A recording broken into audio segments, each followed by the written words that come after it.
आप भली प्रकार जानते हैं कि रूस की घटना का जिक्र कर रहे हैं लेखक कि जो रूस में जो राजनीतिक बंदी गृह में जो बंदी लोग होते हैं उनको जो विपत्ति सहना पड़ता है, वही जारशाही का तख्ता पलटने के बाद उनके द्वारा जेलों के प्रबंध में क्रांति लाए जाने का सबसे बड़ा कारण था।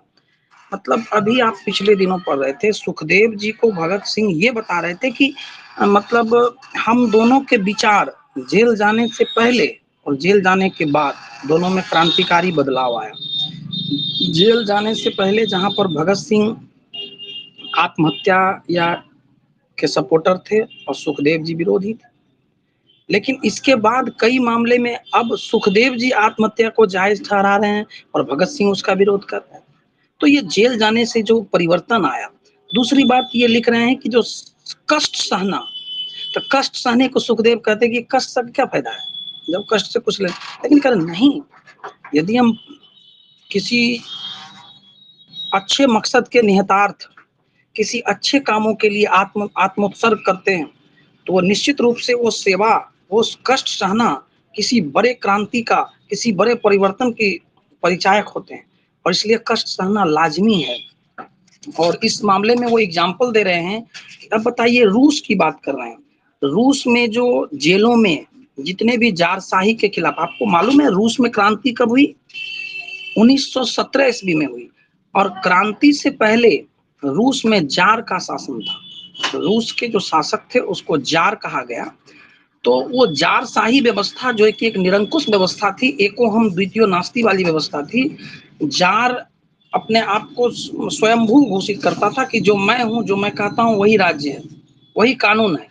तो इस तरह की जो व्यवस्था थी उस व्यवस्था को समाप्त किया गया, जारशाही का अंत किया गया 1917 में। तो उसमें भगत सिंह का कहना है कि खास करके अभी इस मामले में कि जो लोग जेल गए और जेल में जो उन्होंने कष्ट सहा, तो जिस तरह से उन्होंने कष्ट सहा और कष्ट सहने से वो घबराए नहीं, वही अंततोगत्वा जारशाही का तख्ता पलटने में एक बहुत बड़ा कारण बना। अगर आप ऐसे आप ही सोच सकते हैं, यदि कष्ट सहने से जो घबरा जाएगा तो बहुत बड़ा परिवर्तन वो नहीं कर पाएगा। आपको पता होगा, दो पत्थर, दोनों पत्थर को किसी ने तराशा और जिसने तराशा एक पत्थर को वो मार मार करके जैसे ही उसको अच्छी मूर्ति बनाने की कोशिश किया, वो पत्थर चिल्लाने लगा, वो रोने लगा कि मुझे छोड़ दो, मुझे छोड़ दो, तो उसको छोड़ दिया। दूसरे पत्थर को भी वही मारा, उसी तरह छेनी हथौड़ी से उस पर भी वार किया और उस वार करके उसको एक अच्छी कलाकृति का रूप दे दिया। और इस घटना को 20-25 वर्ष बीत गए और उसके बाद उस रास्ते से जब वो गुजर रहा है तो क्या देखता है कि बहुत बड़ा मंदिर है, बहुत सारे लोग आ रहे हैं, जा रहे हैं। वह कलाकार भी, वह मूर्तिकार भी वहां गया तो उसको देखते ही वह पत्थर उसको पहचान लिया। उस पत्थर पर नारियल फोड़े जा रहे थे, वो पत्थर रोने लगा और बोला, देखिए आप हमको नहीं पहचाने, हम आपको पहचान लिए, आप ही हमको यहाँ लाए। कहा, और दूसरा पत्थर को देखिए, सारे लोग आगे बढ़े तो दूसरा पत्थर का वही मूर्ति थी, भगवान की मूर्ति, जिस पर लोग सब कुछ चढ़ा रहे थे, प्रसाद चढ़ा रहे थे, फूल चढ़ा रहे थे। तो वह मूर्ति भी इनको पहचान लिया। फिर उसको ये भी चढ़ा करके उधर से लौटे तो ये कहा, मेरे साथ नाइंसाफी। का नाइंसाफी मैंने नहीं किया तेरे साथ, मैं तो मूर्तिकार हूँ, मैं दोनों पत्थर को मूर्ति बना रहा था। उसने दर्द सह लिया तो आज वो पूजा जा रहा है, तुमने दर्द नहीं सहा तो आज तेरे ऊपर नारियल फोड़ा जा रहा है। तो कहने का मतलब भगत सिंह इस बात को समझा रहे हैं कि कष्ट सहने की जो प्रवृत्ति है ये इंसान को इंसान से ऊपर उठा करके देवता बनाती है। भगवान राम को भी जीवन में कष्ट हुए थे, उन्होंने कष्ट से कभी पीछा नहीं छुड़ाया। वो नहीं कहते मुझे, मैं कष्ट नहीं चाहता, क्योंकि आगे बढ़ने के लिए, सफल होने के लिए हर सफलता के पीछे, हर कामयाबी के पीछे कष्ट का सहना अनिवार्य होता है। क्या भारत को ऐसे व्यक्तियों की आवश्यकता नहीं? ये कह रहे हैं कि जिस तरह के लोग रूस में थे, जिन लोगों ने रूस में क्रांति करके जारशाही से मुक्ति दिलाई कष्ट सह करके, क्या ऐसे लोग भारतवासी को नहीं चाहिए? भारत भी तो गुलाम है। भारत के लोगों को भी ऐसे व्यक्तियों की जरूरत है। और ऐसा व्यक्ति कौन होगा? जो इस विषय से पूर्णतया परिचित होगा और इस समस्या का निजी अनुभव हो, जो जिसने कष्ट को व्यक्तिगत तौर पर नहीं सहा है। वो केवल कष्ट एक ऐसी चीज है जो केवल कहने से, सुनने से समझ में नहीं आती है। व्यक्तिगत रूप से जो उसका अनुभव किया होगा वही समझ सकता है। केवल यह कह देना कि दूसरा कोई इस काम को कर लेगा, वो इस काम को करने के लिए बहुत सारे लोग हैं, ये किसी प्रकार उचित। अभी आप लोग सुनते होंगे, अरे मैं क्यों करूं, आज के लोगों की एक बीमारी है, भगत सिंह तो जरूर पैदा होना चाहिए पर मेरे घर में नहीं, पड़ोसी के घर में। ये तो पल्ला झाड़ने जैसी बात हुई, अपना काम दूसरों पर छोड़ने जैसी बात हुई। अगर सभी लोग ये सोच लेंगे कि हम अपना काम हम नहीं करेंगे, हमारे बदले कोई और कर लेगा, कोई और नहीं कोई और कर लेगा, तो इस तरह से काम चलने वाला नहीं है। ये इसको किसी तरह से हम उचित नहीं कर सकते हैं। इस प्रकार के लोग क्रांतिकारी क्षेत्र के कार्यों का भार दूसरे लोगों पर छोड़ने को अप्रतिष्ठापूर्ण एवं घृणित समझते हैं। ये सम्मानजनक बात नहीं हुई कि जब क्रांति करने की बात आई, जब कष्ट सहने की बात आई, जब जेल जाने की बात आई, जब मार खाने की बात हुई, तो हम अपना पल्ला दूसरे पर झाड़ दें, हम अपना दायित्व छोड़ दें, दूसरे पर फेंक दें। ये किसी तरह से उचित नहीं कहा जाएगा। अच्छा आप लोग बताइए जो लाइव हैं, ये बताइए अपने जब कष्ट सहने की बारी आएगी तो आप अपने कष्ट को दूसरे पर फेंक के आगे निकल जाएंगे, क्या ये उचित है?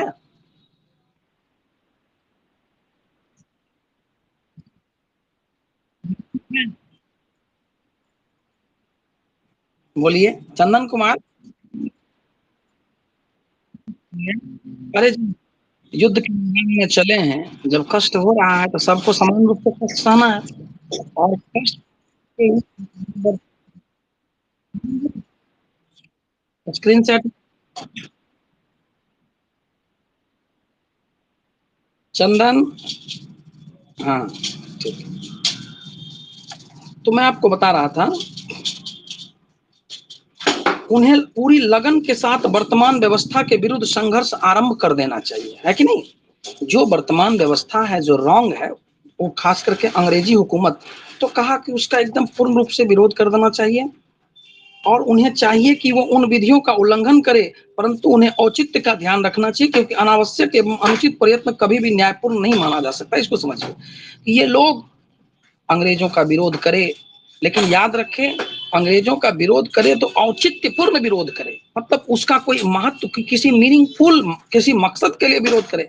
केवल बिना मतलब का अगर विरोध करेंगे तो उनका महत्व घट जाएगा, उन लोग उनका सपोर्ट नहीं करेंगे और वो फिर से नाकामयाबी की ओर चले जाएंगे। इस प्रकार का आंदोलन क्रांति के कार्यकाल को बहुत सीमा तक कम कर देगा।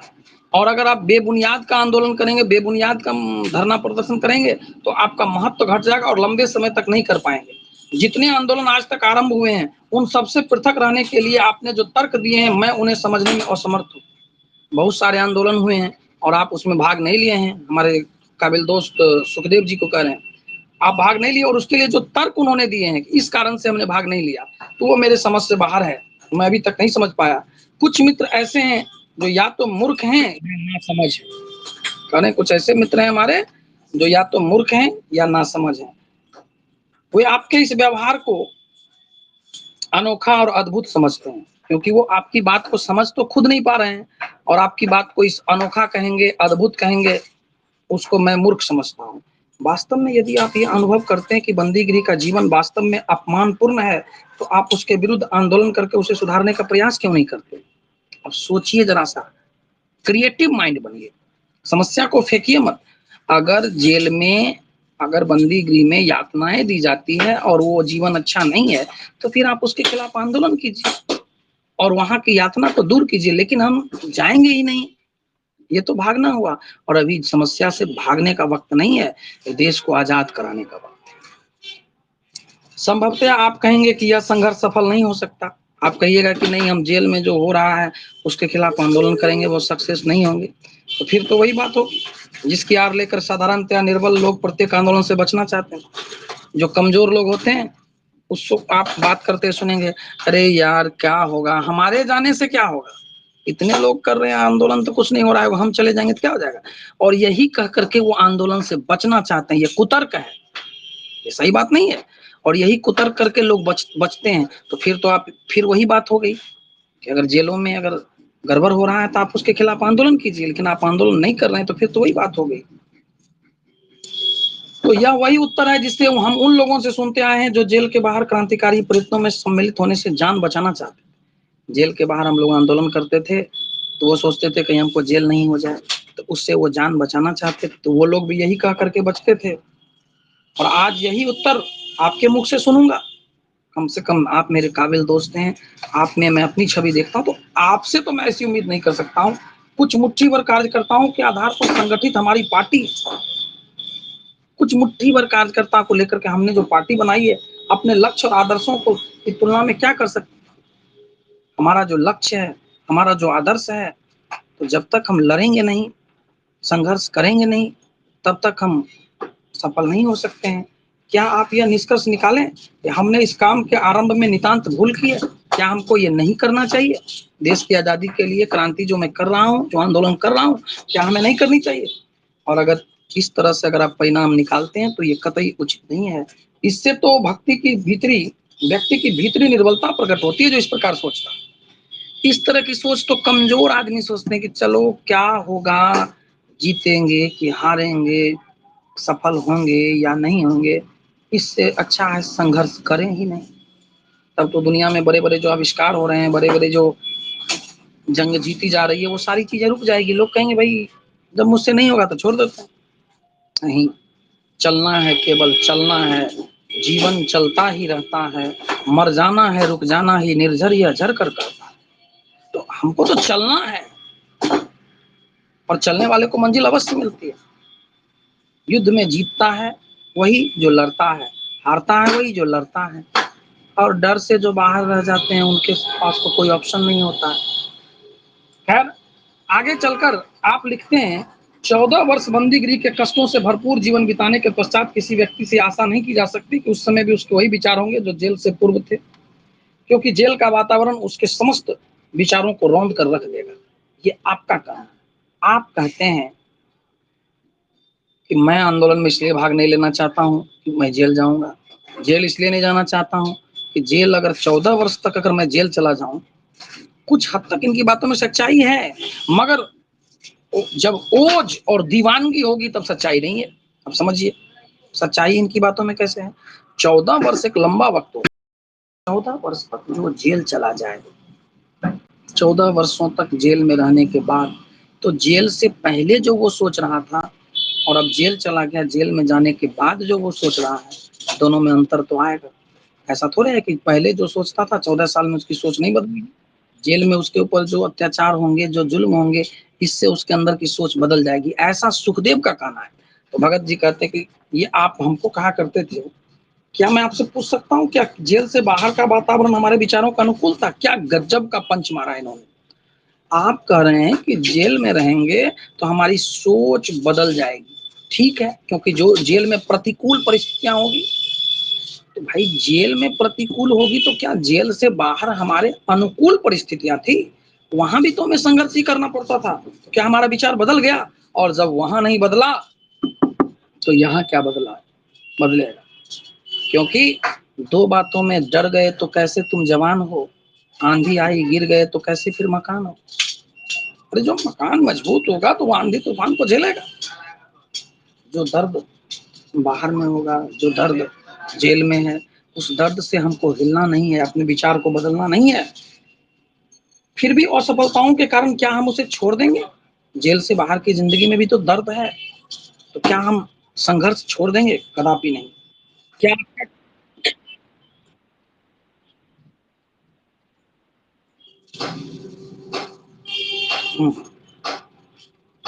क्या जेल से बाहर का वातावरण हमारे विचारों के अनुकूल था?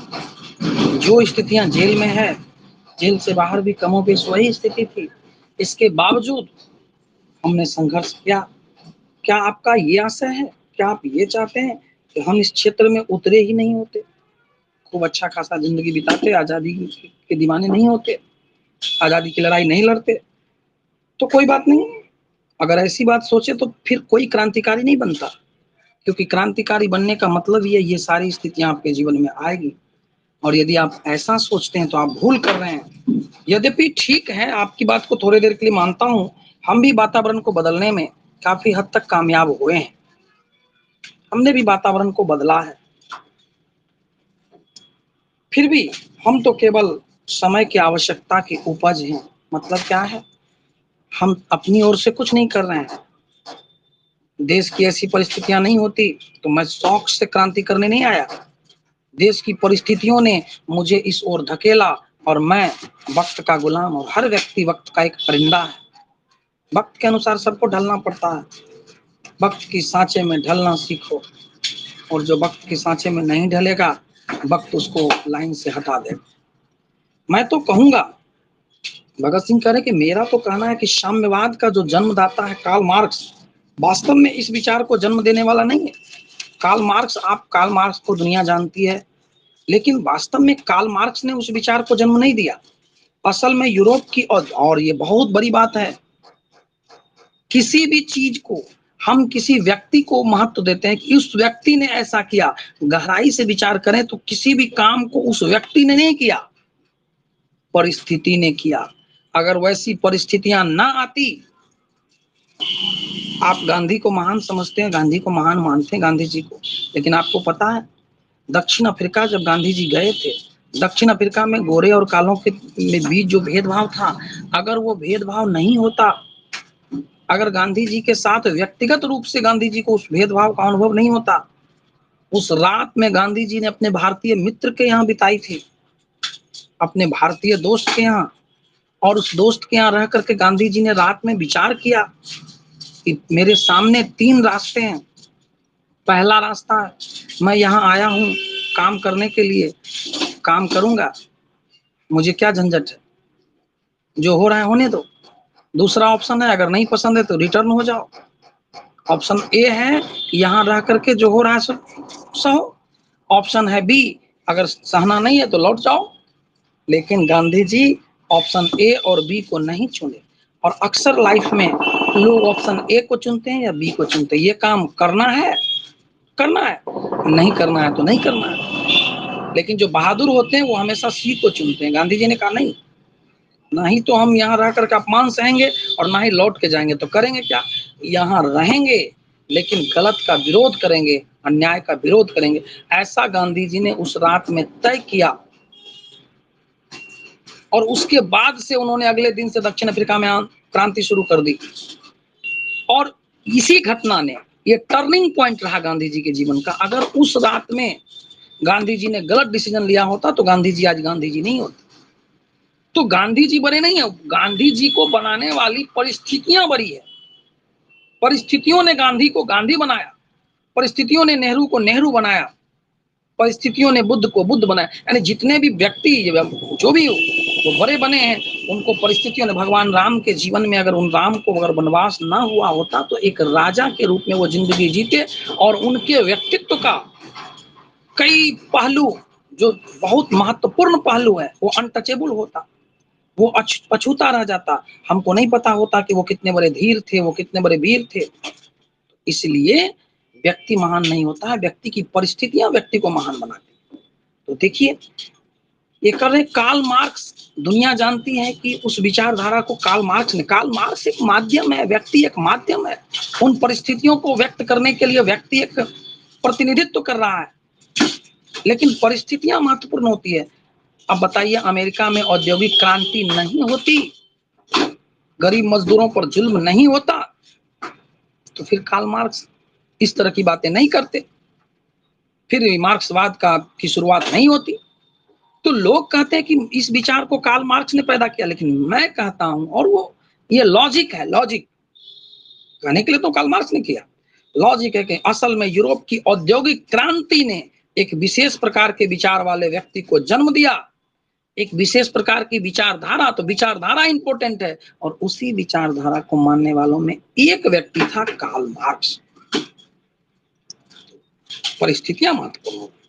हाँ, अपने स्थान पर मार्क्स भी निश्चित संदेह कुछ सीमा तक समय के चक्र में एक विशेष प्रकार की गति देने में आवश्यक सहायक। हाँ, समय अपनी चाल से चल रहा है, आप और हम हर व्यक्ति अपनी अपनी क्षमता के मुताबिक उसमें गति देते हैं। अगर मेरे पास भी क्वालिटी है तो मैं भी उसमें एक गति दे रहा हूं, मैं ही सब कुछ हूं ऐसा नहीं है, लेकिन वह जो एक प्रक्रिया है, एक ढर्रा है जो चलते आ रहा है, जैसे भी आप लोग पढ़ रहे हैं, पढ़ाई लिखाई की जो आपकी प्रक्रिया है वो कंटिन्यू चल रही है, तो उसको चलने में मैं भी एक छोटा सा योगदान कर रहा हूँ, और वो छोटा सा योगदान आप लोग भी कर रहे हैं। हम सभी छोटा छोटा योगदान कर रहे हैं, और इस समय की गति को थोड़ा थोड़ा इस कार्य को आगे बढ़ा रहे हैं। लेकिन अगर हमारे ब्रेन में ये आ जाएगा कि मैं ही इस विचारधारा का पोषक हूँ, मैं इस विचारधारा को मेरे, तो ये जहाँ मैं करूँगा तो वो समय किसी का नहीं है, समय सबसे बड़ा है।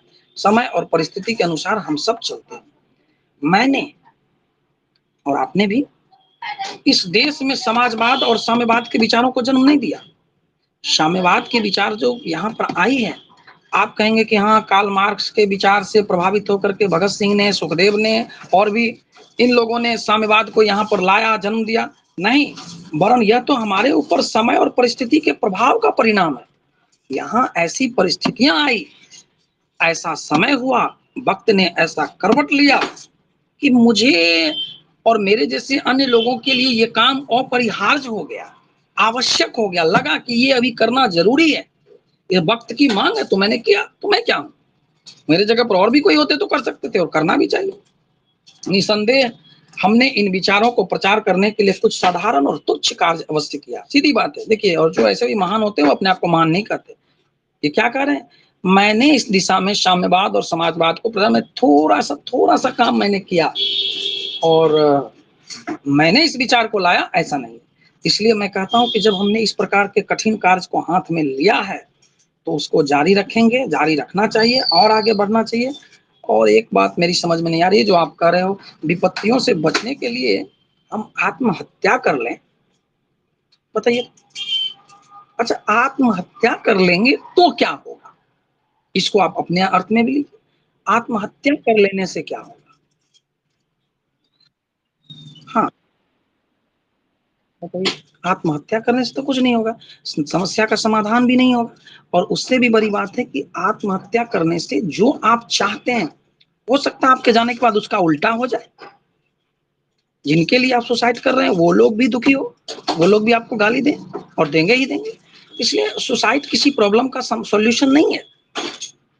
और ये कह रहे हैं कि ये एक क्रांतिकारी के रूप में भगत सिंह कह रहे हैं कि मैं यदि और हम अगर सुसाइड कर लेते हैं तो क्या इससे हम समाज को क्या मार्गदर्शन दे पाएंगे, समाज को क्या शिक्षा दे पाएंगे? लोग क्या कहेंगे? यही सीखेंगे कि भाई ये तो समस्या से घबरा करके सुसाइड कर लिया। अरे क्या बात हुई, ठीक है।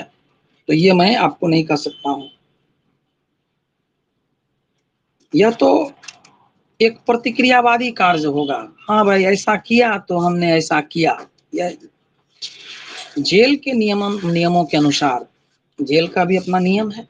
जीवन के निराशाओं, दबाव और हिंसा के असीम परीक्षा युक्त वातावरण का विरोध करते हुए हम अपना कार्य जारी रखेंगे। जितना भी निराशा आएगा आने दो, जितना भी प्रेशर है रहने दो, जितना भी प्रताड़ना हो उसको झेलते हुए, ये सब हमारे लिए एक परीक्षा की घड़ी है।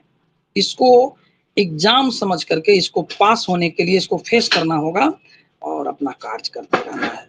जिस समय हम अपना कार्य करते थे, जिस समय हम अपना कार्य करते थे, अभी तो जेल में, जेल से पहले की बात कर रहे हैं, अपना कार्य करते थे, उस समय भी तो नाना प्रकार की कठिनाइयों के लिए हमको निशाना बनाया जाता था। क्या उस समय बहुत आनंद में थे? नहीं, उस समय भी हमको निशाना बनाया जाता था। यहाँ तक कि जो लोग अपने आप को महान क्रांतिकारी कहने का गौरव अनुभव करते थे, वो भी हम लोग का साथ छोड़ दिए। हम लोग उस युद्ध के मैदान में अकेले ही लड़ते रहे और उन लोगों ने भी हमारा साथ छोड़ दिया, ठीक है। जिनको हम अपना समझते थे, जो अपने आप को बड़े बड़े क्रांतिकारी कहने का गौरव कहते थे, बहुत बड़े क्रांतिकारी हैं। अब बताइए, क्या ये परिस्थितियां असीम परीक्षा युक्त न थी? अब बार बार जेल जेल जेल कर रहे हैं। समझिए, मैं आपको प्रैक्टिकली बता रहा हूँ। इस सुखदेव के बारे में आप जेल से घबरा रहे हो, और जेल के बाहर जो जिंदगी थी, क्या वो बहुत ज्यादा अच्छी थी? क्या रसगुल्ला चबा रहे थे जेल के बाहर? जेल के बाहर भी हम अपने विचारों का जब प्रचार करते थे तो सारे लोगों की खोपड़ी में नहीं आती थी। और आप जानते हैं कि अगर ऐसी बात होती तो इनको फांसी से बचाया जा सकता था, लेकिन सभी लोग भगत सिंह वादी नहीं थे। वैसे मैं भगत सिंह के विचारों का कट्टर समर्थक हूँ, आपको होना चाहिए, लेकिन सभी लोग हो जाएं ऐसी कोई जरूरी बात नहीं है। तो ये कह रहे हैं, क्या ये परिस्थितियां असीम परीक्षा युक्त नहीं थी? इसमें भी तो परीक्षा थी। फिर अपने आंदोलन और प्रयासों को जारी रखने के लिए हमारे पास क्या कोई कारण और कोई तर्क था? चारों तरफ विपरीत परिस्थितियां थी, इसके बावजूद हमने संघर्ष को जारी रखा। तो क्या यह जारी रखने लायक कंडीशन था? नहीं था। बाहर भी वही स्थितियां थी, लेकिन फिर भी हम अपने संघर्ष को जारी रखे। क्या स्वयं यही तर्क हमारे विचारों को शक्ति नहीं देता? क्या केवल यही तर्क हम करेंगे तो हमारे अंदर का विचार मजबूत होगा? केवल यही बात मन में बैठा लें, गौर कीजिएगा आप लोग, कौन सा विचार कि मैं जेल के अंदर हूँ, फिर भी परिस्थितियां प्रतिकूल है, लेकिन हमको अपना कार्य करना है। हम बाहर हैं जेल से, फिर भी परिस्थितियां बिल्कुल प्रतिकूल है, हमको अपना कार्य आगे रखना चाहिए। तो दोनों जगह पर स्थिति प्रतिकूल ही है, तो डर करके हमको अपना मकसद को छोड़ना नहीं है और अपने टारगेट को छोड़ना नहीं है, और हमको संघर्ष करना है, करना है, करना ही है। और क्या ऐसे क्रांतिकारी कार्यकर्ताओं का उदाहरण हमारे सामने नहीं है? कहने का मतलब भगत सिंह समझा रहे हैं चिट्ठी के माध्यम से, और ऐसा थोड़े कि मैं ही ऐसा कर रहा हूँ, हमसे पहले भी बहुत लोगों ने ऐसा किया है, जो जेलों से दंड भोग करके लौटे हैं और जेल से आने के बाद अपना काम कर रहे हैं। यदि बाकुनिन ने अपने समान विचार किया होता, एक बाकुनिन था, वो भी जेल से लौटा और संघर्ष किया, सफल भी हुआ। ये कह रहे हैं अगर वो भी आपके तरह सोचता, ओहो जेल चले जाएंगे, इतने समय तक जेल काटेंगे, कष्ट करेंगे, फिर हम अपना मकसद को भूल जाएंगे, जेल से निकलने के बाद सब कुछ चौपट हो जाएगा, इस तरह की बात अगर बाकुनिन सोचते तो वो शुरू में ही आत्महत्या नहीं कर लेते? क्या जरूरत है जेल जाने की? जैसे ही पुलिस पकड़ा, जैसे ही समस्या आई, आत्महत्या कर लेते। और आज आपको ऐसे असंख्य क्रांतिकारी दिखाई देते हैं जो रूसी राज्य में उत्तरदायी पदों पर विराजमान है। रूस में जारशाही का अंत हुआ तो फिर बड़ी बड़ी गद्दियों पर जो क्रांतिकारी थे वही लोग बैठे थे। तो ये जो आपको दिखाई देते थे, जिन्होंने अपने जीवन का अधिकतर भाग दंड भोगते हुए या जेलों में बिताया, अच्छा जो सुसाइड कर लेंगे तो क्या फिर कल्पना कीजिए हम देश की आजादी के लिए लड़े और हम मर गए, तो जब हम मर गए तो मरने के बाद जब देश आजाद होगा तो फिर हमको स्वर्ग से आमंत्रित किया जाएगा? फिर आप कहेंगे कि हमारे हमारे पीढ़ी को, हमारे रिश्तेदारों को, आज भगत सिंह के रिश्तेदारों की क्या स्थिति हो रही है? जो होनी चाहिए वो नहीं हो रही है। इसलिए अगर संघर्ष करने के बाद भी सुसाइड नहीं किया जाए और अगर रहेंगे तब तो कुछ कर पाएंगे। लाखों कष्ट सहने के बाद भी रहना है। तो वो कह रहे कि रूस में जो क्रांति हुई, क्रांति में जो जीत हुई, क्रांतिकारियों की जारशाही की हार हुई, जारशाही की पराजय हुई, और उसके बाद जब नई सरकार बनी लेनिन के नेतृत्व में, तो उसमें जो भी बहुत बड़े बड़े क्रांतिकारी थे उस सबको ऊंचे ऊंचे पदों से नवाजा गया। आप मुझे यह अच्छा एक बात बताइए, तो ये तमाम लोग, उनको बड़े बड़े पद दिए गए। मनुष्य को अपने विश्वासों पर दृढ़ता पूर्वक अडिग रहने का प्रयत्न करना चाहिए। जो बात सोचो, या तो हड़बड़ा के सोचो नहीं, और सोच लो, तय कर लो ये करना है तो फिर ये करना है। दृढ़ता पूर्वक अडिग रहने का प्रयत्न करना चाहिए। कोई नहीं कह सकता है कि भविष्य में क्या होने वाला है, क्या घटना घटेगी, और भविष्य में क्या घटना घटेगी इसको लेकर के हम अगर वर्तमान खराब कर लेते हैं तो ये तो नादानी है। क्या आपको याद है कि जब हम इस विषय पर चर्चा कर रहे थे कि हमारी बम फैक्ट्रियों में अत्यंत तीव्र और प्रभावकारी विष भी रखा जाना चाहिए, तो आपने बड़ी दृढ़ता से इसका विरोध किया था, याद कीजिए। जब मैं कह रहा था कि हमारी बम फैक्ट्रियों में, क्यों? ताकि जरूरत पड़ने पर विष डाल करके सुसाइड कर लें, तो आपने उसका विरोध किया था कि नहीं, विष नहीं रहना चाहिए। आप इस विचार से घृणा करते थे। ये कैसे हो गया? जो आप थे वो हम हो गए, जो हम थे वो आप हो गए। आप उस वक्त हमको मना किए थे कि वहां पर विष नहीं रखा जाए, सुसाइड करने की कोई बात नहीं होनी चाहिए। आपको इस पर विश्वास नहीं था। फिर अब क्या हुआ? क्या ऐसी विकट और जटिल परिस्थितियां भी नहीं है? वहां तो हमने इस विषम परिस्थिति से बचने के लिए विष रखने का कोशिश किया था कि मरेंगे तो अंग्रेज के यहाँ से नहीं मरेंगे, स्वयं विष पी कर लेंगे, जैसा कि चंद्रशेखर आजाद ने किया था। आपको पता है ना, अंतिम गोली खुद मार ली। तो मुझे तो अब क्या होगा, ये तो ऐसी स्थिति भी नहीं है। मुझे तो इस प्रश्न पर विचार करने में घृणा होती है जो अभी आप हमसे पूछ रहे हैं। आपको उस मनोवृत्ति से घृणा थी जो आत्महत्या करने की अनुमति देती है। देखिए, आप तो उन लोगों में से हैं जो आज से कुछ साल पहले जो सोच आत्महत्या को आमंत्रित करते, जिसकी वजह से लोग सुसाइड करना चाहते, आप उस सोच के खिलाफ थे। आप तो जड़ से आत्महत्या के विरोधी थे। फिर क्या हो गया? आप मुझे ये कहने के लिए क्षमा कर दें, मैं आपसे क्षमा प्रार्थी हूं कि यदि आपने अपने बंदी बनाए जाने के समय इन विचारों के अनुकूल कार्य किया होता तो आपने क्रांतिकारी कारक बड़ी बड़ी सेवा की होती, परंतु इस समय तो इस कार्य पे विचार करना भी हानिकारक है। अगर शुरू में ही जैसे ही कूदे उसी समय झटका लगा सुसाइड कर लेते तो बात खत्म थी।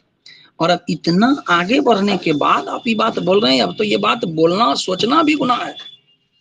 एक और विशेष बात जिस पर मैं आपका ध्यान आकर्षित करना चाहता हूँ, आप बार बार सुसाइड कर रहे हैं ना, तो सुन लीजिए, हम लोग ईश्वर में, पुनर्जन्म में, नरक स्वर्ग में, दंड और पारितोषिक में ये काम करेंगे तो ये दंड होगा, ये पुरस्कार मिलेगा, अर्थात भगवान द्वारा किए जाने वाले जीवन के हिसाब आदि में कोई विश्वास नहीं रखते हैं। ये हम दोनों के बीच, ये हम क्रांतिकारियों की सोच थी। अतः जीवन और मृत्यु के विषय में जो नितांत भौतिकवादी रीति से सोचना चाहिए कि अभी ये किए तो क्या होगा, ये स्वर्ग में, इस सब में मैं नहीं मानता हूँ। इस सब में भगत सिंह कह रहे मैं नहीं मानता हूँ। एक दिन जब मुझे पहचाने जाने के लिए कोई दिल्ली से यहाँ लाया था, तो गुप्तचर विभाग से कुछ अधिकारियों ने मेरे पिताजी की उपस्थिति में इस विषय पर बातचीत की थी। जब मुझे यहाँ लाया जा रहा था, मेरे पिताजी से बातचीत की और कहा था मैं कोई भेद खोलने और इस प्रकार का जीवन बचाने के लिए तैयार नहीं हूँ। इससे सिद्ध होता है कि मैं जीवन से बहुत दुखी हूँ। अब ध्यान दीजिए, अगर मैं इस तरह की बातों को सोच के सुसाइड कर लूं, सुसाइड एक इंडिकेटर है। किसी से पूछे सुसाइड कर ले, इसका मतलब लाइफ से दुखी है। विचार कीजिए, आप लोग बताइए, सुसाइड करने वाला अपने लाइफ से दुखी है या नहीं है? अपनी लाइफ से दुखी है तभी तो वो सुसाइड कर रहा है। और भगत सिंह कर, यहीं पर हमारी सोच में डिफरेंस हो रहा है। हम देश के लिए लड़ रहे हैं, कष्ट सह रहे हैं, सॉरी, मगर याद रखिएगा मैं अपने लाइफ से दुखी नहीं हूँ। मैं जो कर रहा हूँ देश के लिए कर रहा हूँ, तो मुझे इस पर गर्व है। बस यही अंतर है। इतनी छोटी सी बात इतनी देर से समझिए, बस यही अंतर है। लेखक की सोच यहाँ पर क्लियर हो रही है। बात इतनी सी है कि जो काम आप कर रहे हैं, अगर डर कर रहे हैं, मायूस होकर कर रहे हैं, मनहूसियत से कर रहे हैं, चलो क्या करेंगे, करना है तो कर रहे हैं, और अगर नहीं मेरा कर्म मैं करूं, तो यही सोच का फर्क है। तो यदि आप निगेटिव माइंड से कर रहे हैं तो सुसाइड करते हैं, पॉजिटिव माइंड से कर रहे हैं कि मैं जो कर रहा हूँ दर्द भले मिल रहा है लेकिन मैं महानता का कार्य कर रहा हूँ, तो फिर सुसाइड का विचार नहीं आएगा।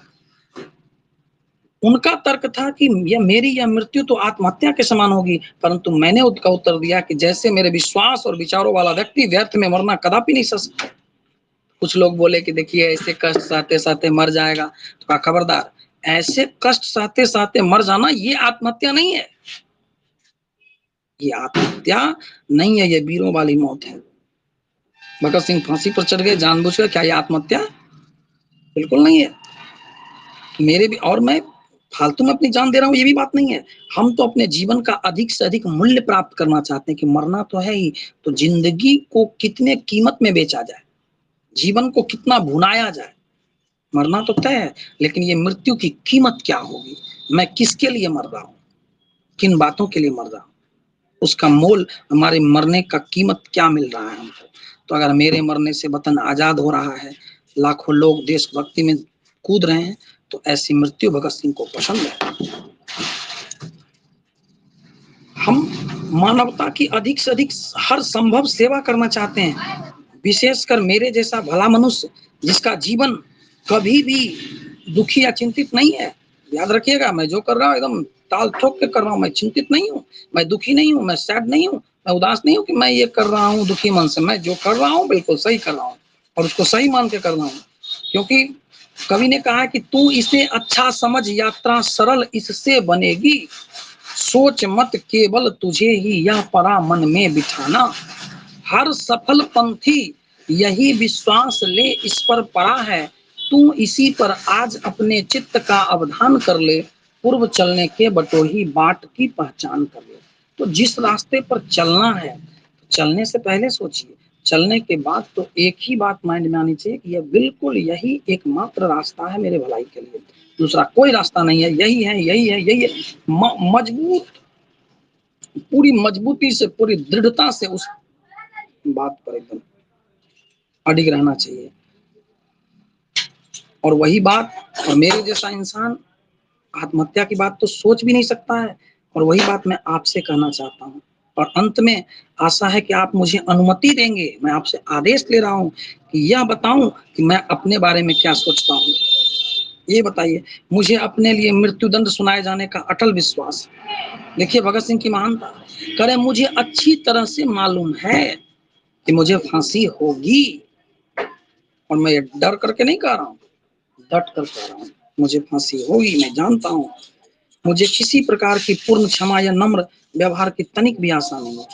मुझे मालूम है कि मुझे मेरी फांसी टलने वाली नहीं है, मेरी सजा कम होने वाली नहीं है। यदि कोई क्षमा हुई भी तो पूर्णतः सबके लिए होगी, अगर क्षमा होगी तो हम सबके लिए होगी, वरन वह भी हमारे अतिरिक्त अन्य लोगों के लिए नितांत सीमित एवं कई बंधनों से जकड़ी हुई होगी। क्षमा मिलेगा भी तो कई शर्त के साथ मिलेगा हमारे लिए, ना तो क्षमा, और वो भी हमारे दोस्तों को, हमको तो पुनः क्षमा होगी, ना ही कुछ और होगा। इस पर भी मेरी इच्छा है कि हमारी मुक्ति का प्रस्ताव सम्मिलित रूप से हो और विश्वव्यापी हो। अगर हमको फ्री किया जाए तो हम सबको फ्री किया जाए,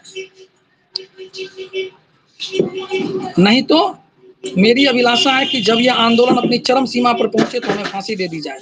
मेरी यह इच्छा है कि यदि कोई सम्मानपूर्ण और उचित समझौता होना कभी संभव हो पाए तो हमारे जैसे व्यक्तियों का मामला उसके मार्ग में कोई रुकावट न बने। अब मान लीजिए किसी देश को आज़ादी के लिए कोई काम हो रहा है और देश की आज़ादी के लिए काम होगा, और उस समय भगत सिंह कह रहे हैं कि केवल हमारे लिए, भगत सिंह कह रहे हैं केवल हमारी वजह से आज़ादी का कोई समझौता टल जाए, अगर मुझे फांसी होती तो हो जाए, लेकिन अगर देश को आज़ादी मिलती है तो वो मिलनी चाहिए, हम रुकावट नहीं बनेंगे। जब देश के भाग्य का निर्णय हो रहा है तो व्यक्ति के भाग्य को पूर्णतया भुला देना चाहिए, समझिए, क्योंकि देश बड़ा होता है, व्यक्ति बड़ा नहीं होता है। और जब पूरे देश के भाग्य का फैसला हो रहा हो तो कुछ व्यक्तियों के भाग्य को छोड़ दीजिए, जहन्नुम में जाने दीजिए, कोई फर्क नहीं पड़ता है, ठीक है। हम क्रांतिकारी होने के नाते अतीत के समस्त अनुभवों से पूर्णतया अवगत हैं।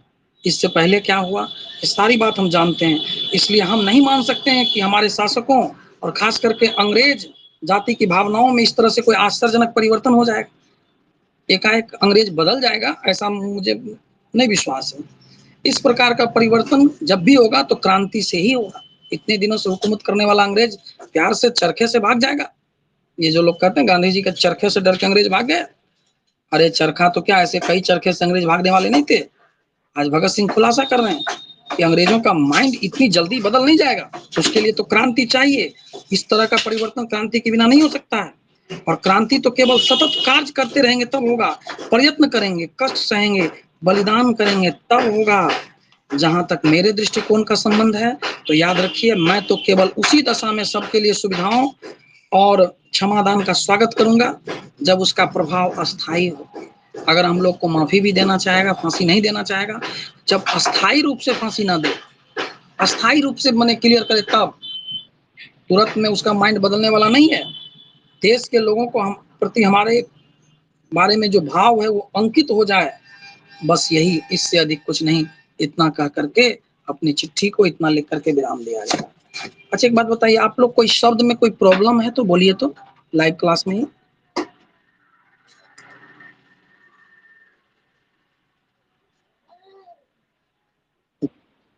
बिल्कुल बिल्कुल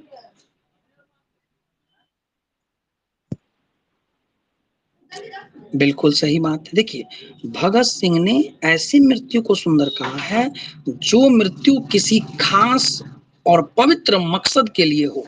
सीधी बात, समझ गए सुनील? और कोई समझ गया ना? यानी हमारा कोई खास पवित्र मकसद हो, अच्छा मकसद हो, और वैसे पवित्र मकसद के लिए अगर मृत्यु आती है तो आने दो। वैसे भी मौत आनी है, आने ही आएगी एक दिन, जान जानी है, जाएगी एक दिन।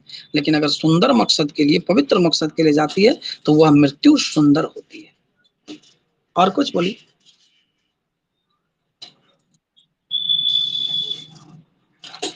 चंदन, चंदन कौन है? हाँ बोलिए।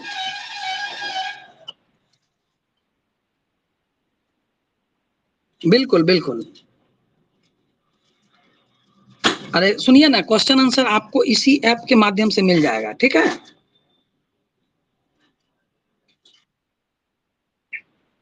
क्या? ठीक है, ओके ओके ओके, तो अब लेफ्ट कीजिए, क्लास समाप्त हो गई है, धीरे धीरे निकलिए।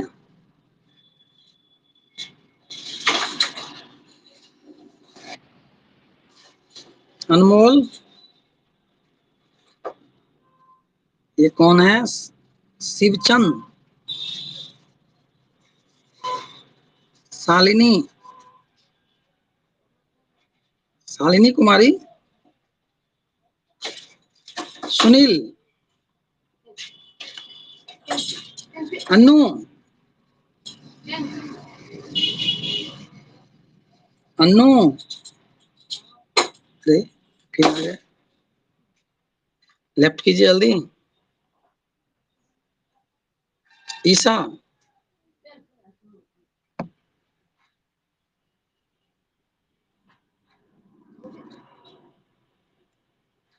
शिवम, चंदन,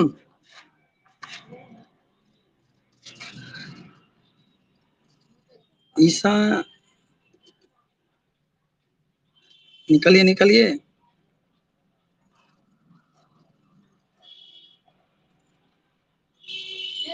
शिवम फिर आ गया, बाय।